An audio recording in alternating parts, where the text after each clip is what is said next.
Olá, caros alunos do MEC, bem-vindos a mais uma aula técnica no seu universo do mecânico. Hoje, o nosso encontro de número 13, segundo semestre de 2016. Sejam todos muito bem-vindos. Eu, instrutor Scopino, irei abordar com vocês o tema sensor de posição de borboleta aceleradora.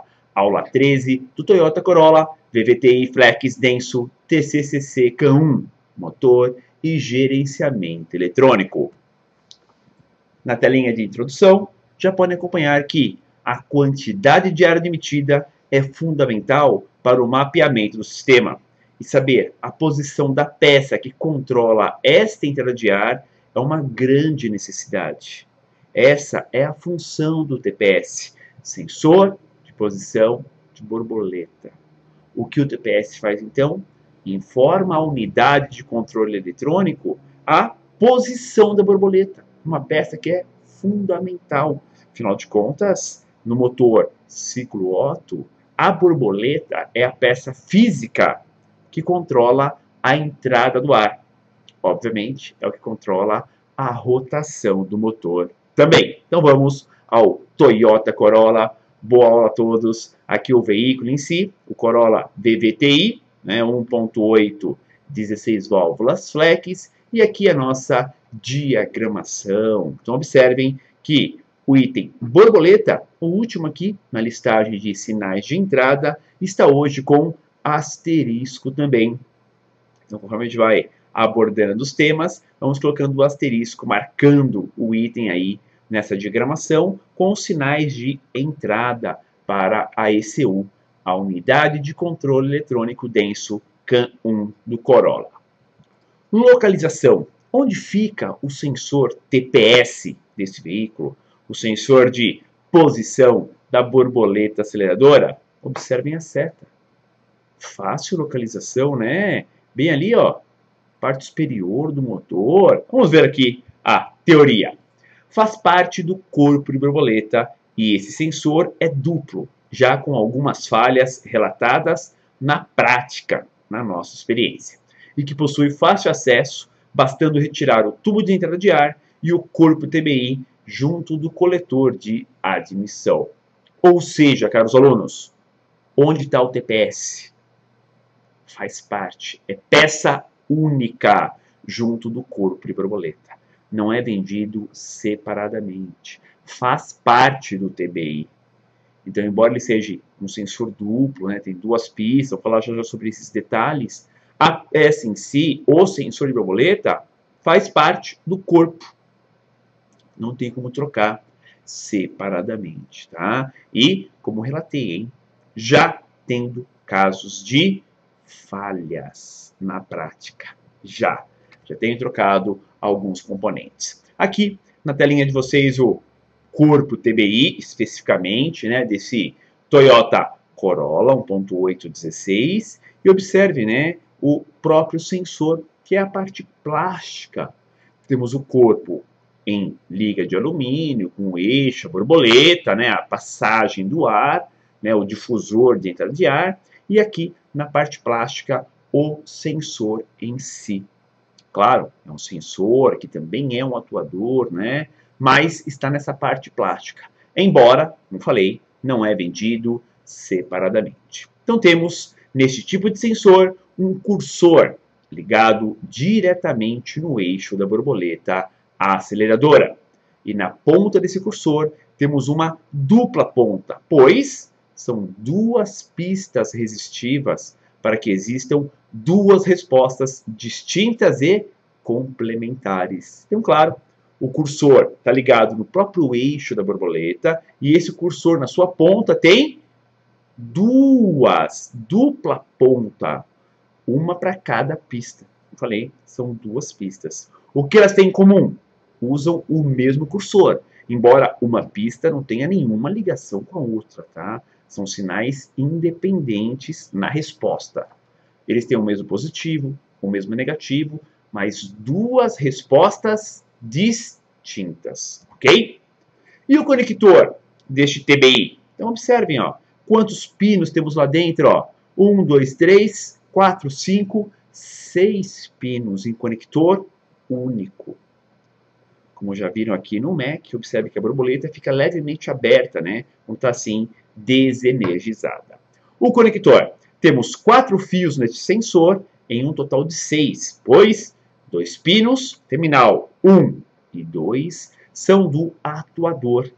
Então temos, para a borboleta, esses 4 fios. Terminal 3, ligado ao B91, 4, B114, 5, B067 e 6, B115. E qual que é a importância deste componente? A importância desta informação. Então, observem, ó, o TBI montado no coletor de admissão, a tubulação de entrada de ar. Por que é tão importante esse componente?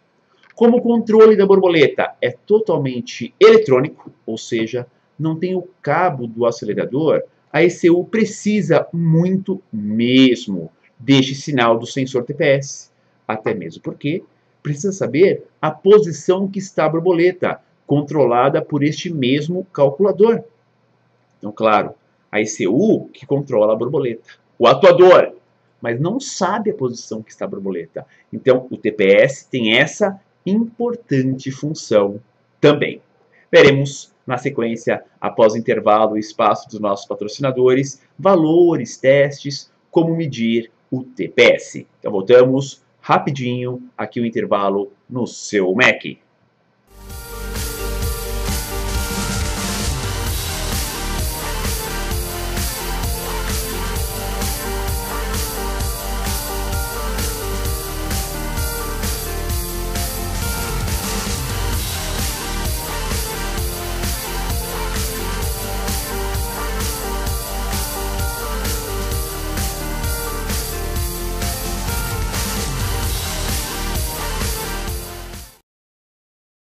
O sinal duplo através do scanner, o equipamento diagnóstico. Observem, ó, posição da borboleta P2, está em porcentagem 47%.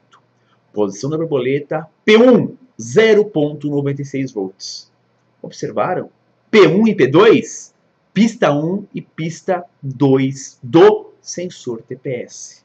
Claro, também tem a informação, né? P1 e P2, ambos têm a informação em porcentagem, ambos a informação em tensão elétrica, tá? Então temos 2 sinais distintos, pois é um sinal de grande importância quando não há o cabo do acelerador. Então, claro, é corpo eletrônico, não tem cabo, né? Então, o sensor duplo de TPS é importante. Assim, então atenção, ó, pelo pino 4, resposta do TPS 1. Pelo pino 6, resposta do TPS 2. Temos as duas respostas em tensão elétrica com variação analógica para a ECU, ou seja, uma variação em tensão elétrica. E não é digital, é considerado um valor analógico, tá? Como que é esse sinal? Então, observe aí na tela um corpo de borboleta, bem usadinho, até suja a borboleta, né? Observe os 6 pinos no seu conector elétrico para falarmos sobre este sinal. Observe o teste. Como podemos medir sensor TPS1, TPS2? Então, podemos medir os 2 sinais com o voltímetro e simular a aceleração com o motor funcionando. Então, como está na borboleta, pessoal, você não pode abrir a borboleta para fazer o teste. Faz como? Ó? Com a borboleta fechada, TPS1 2,3, TPS2 0,9 volts. Com ela aberta, TPS1 quase 5 volts, TPS2 4,4 volts. Então, ambos são na crescente, observaram? Ó, são de um valor mais baixo para um valor mais alto, mas com níveis de tensão diferentes, justamente para a ECU identificar quem é a pista 1, quem é a pista 2. Os dois são complementares, mas observem que o 2 vai praticamente de 1 volt até 4,40. O 1 de 2 volts a 5 volts. Então, eles são complementares, né? Mas, com um só, já funciona. Vamos ver de novo a telinha do scanner para vocês. Observem, ó, Posição da borboleta, 15%. Posição da borboleta P1, 0%. Como assim? Quando você liga a chave e não deu partida, a borboleta ela já está levemente avançada. Para a unidade, P1 é 0%. Mas a borboleta já está levemente avançada. Vamos entender. Observem que na tela do scanner temos o sinal de tensão elétrica e de porcentagem. Assim, podemos observar que a borboleta está em 15% aberta e o TPS em 0. Ou seja, o TPS apenas começa a contar quando a ECU já está o quê? Respondendo ao pedal. Por quê? O motorista não está acelerando, mas o motor já está acelerado. A borboleta já está levemente aberta para poder deixar o motor pelo menos em marcha lenta.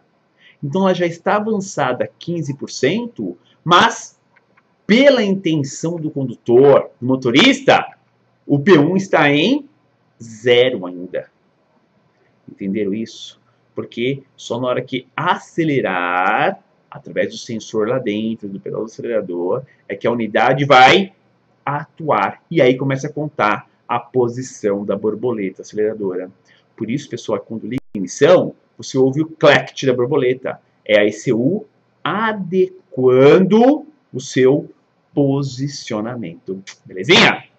Telinha do painel de instrumentos para vocês. Claro, temos aí o contagiros, né? No relógio grande do lado esquerdo. Vamos aqui a mais um comentário. Como temos dois sinais distintos, temos uma segurança em um importante sinal, que é o do TPS. Assim, se falhar um sinal, uma pista, a luz de anomalia ficará acesa e o mapeamento será apenas em um sensor.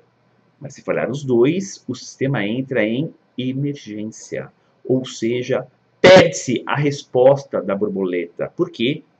Não tem como o módulo comandar a abertura se não sabe o sinal que está a borboleta. Perde os dois TPS, o motor para de acelerar.